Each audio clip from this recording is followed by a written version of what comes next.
Hello and welcome to Stockton Junction. Today we're just going to have a quick run through on how to wire up a peco electrofrog point and explain where the wiring goes in relation to the point motors, etc. And I'm using a pm2 peco a seep pm2 point motor, and this is the code 75 track. I believe that the code 100 is basically the same setup, so this will work with either. The first thing we need to do is going to look at the underside. There are just two metal pins there that connect these rails, this side and this side, from that little join there. A lot of people just rely on fish plate power to power these, and obviously to power across the point here and up here to the frog. Personally, I don't like this. All it takes is a bit of corrosion and damp, especially if your layout is in a loft or a shed, and the contacts here don't work very well. Again, a bit of corrosion or wear on the inside of the blades means you don't get power coming up here. So we're going to show you the way of combating that. So yes, you can still use your two metal fish plates here, metal fish plate there and there, but you would use two isolating ones here. Basically we don't have to rely on any power coming from other tracks, because we will have our own dropper wires directly onto the point.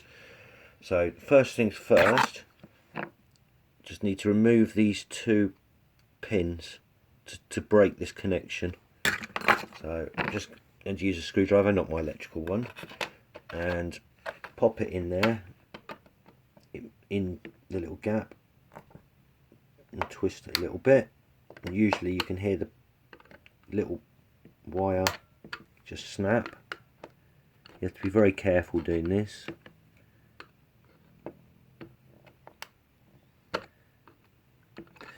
And as always, because I'm recording, they don't pop straight out. Sometimes they do, sometimes they don't. Nearly got them out. Just need to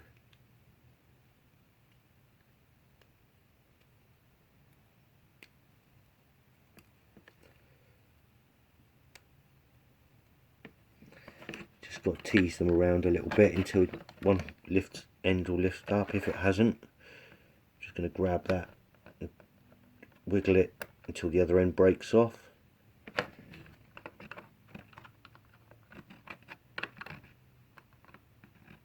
Let's tease this one up and do the same.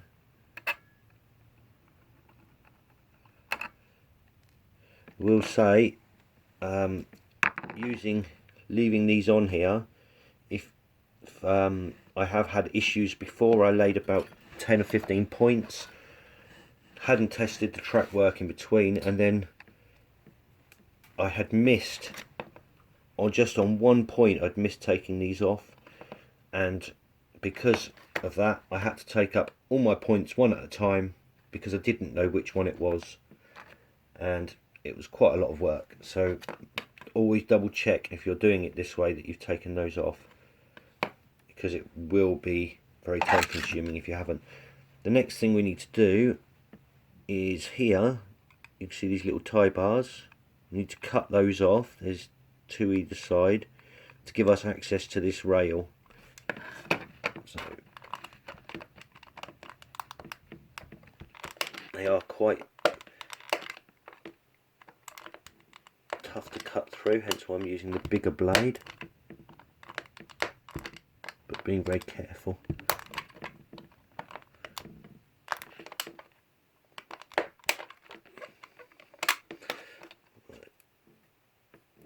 So that now gives us access to the rail there, as you can see, without any bits of plastic in the way. Next thing I'm going to do, just using the knife, I'm just going to scrape the rail,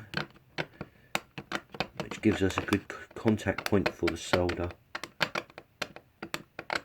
as they do seem to have a bit of a coating on the underside. I'm not quite sure, but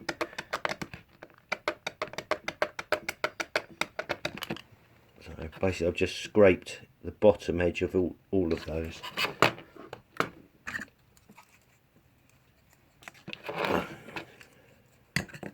So the next job that I need to do is just pre-solder onto these, one blob on each.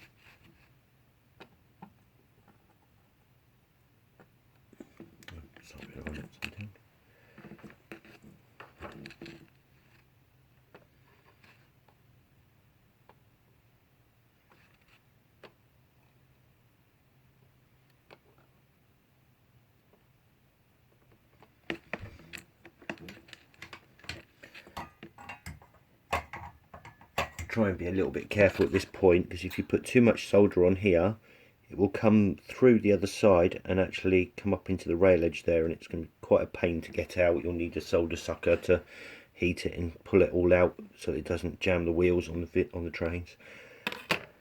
So next, just going to pre-tin a wire ready for the dropper wires, because I hadn't done one of them earlier. Very simple. So obviously running DCC system, I have my two droppers. I have one red, one blue. You need to make sure that you're running the right colour to the right side. So this is going to be on the back of the layout, so I'm using blue for back. Always makes it a lot simpler to remember. So that can come that way, and I need to fix my blue one this side.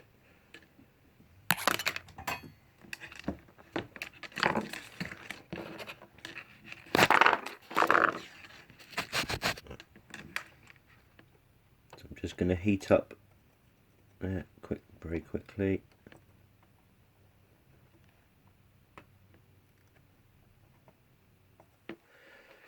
And that is connected. Give it a pull, make sure that's all fine. I have seen some people where they just put a wire across these two rails and don't actually have a dropper wire. Then they're reliant again on the fish plates for the power. It obviously, yes, that's good because it does connect across these two, but if you're reliant on fish plates, it's not always a good idea.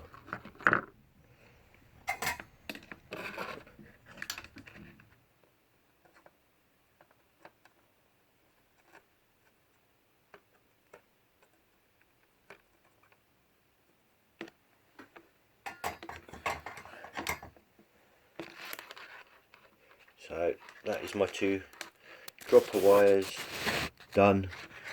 So when I install my point, I drill 2 holes either side and then just drop that down like so.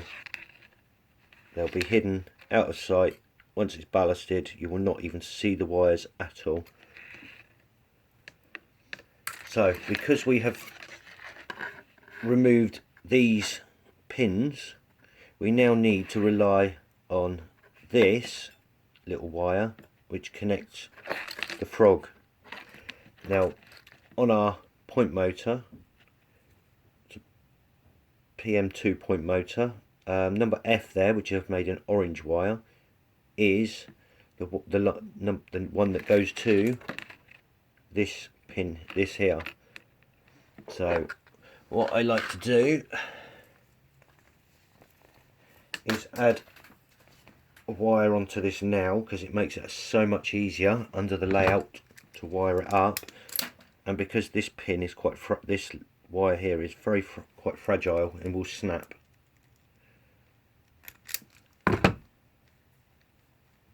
So I get a piece of wire. I haven't pre-tinned this at all. I'm going to cross them like so and hold that, and then twist. Sorry, it's very hard to do it on camera. I'm going to twist this metal wire around the orange wire. I'll show you once it's twisted. so it's twisted around like so. Now we just layer some solder across there, that will hold that really steady.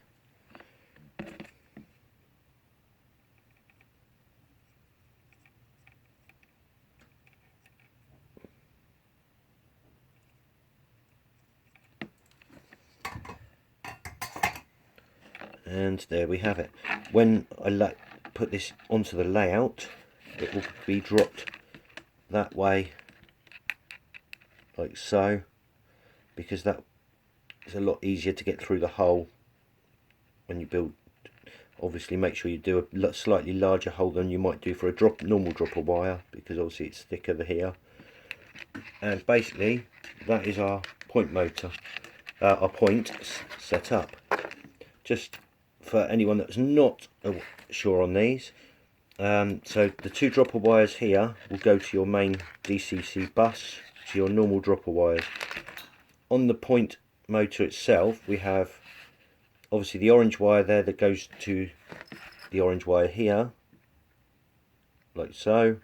That then, as the point motor switches from one side to the other, we will get power from our bus again here, and it will send the correct power to the frog, so that it's polarity one way or the other, only at one point via this pm2 switch. So when we set this up on our layout, it will be underneath the baseboard, sorry, it's very hard, like so. Obviously if my back wire here is blue, then this wire here, the centre, the two grey wires in the middle that I have, this one would need to be blue and this one would be red. If it was the other way round on my layout, then the polarity would be the other way round again. So basically whichever way I have this on the layout, I just remember that the back one of the two greys is going to be blue, the other red. We have our black and white wires here, they go straight to the switch on your switchboard, and the yellow wire is the power wire, which will go to my capacitor discharge unit. It's very simple setup. I've also drawn my colour system on here. So your switch is here, so black and white go to the two outer edges of the switch. I've got another wire that goes from there, which I use grey again, off the switch, goes down again to this capacitor discharge unit. Our yellow wire comes down to the capacitor discharge unit. Two centre wires again are the bus wires. They connect directly again to your bus underneath your layout. Number F is the orange wire to the frog.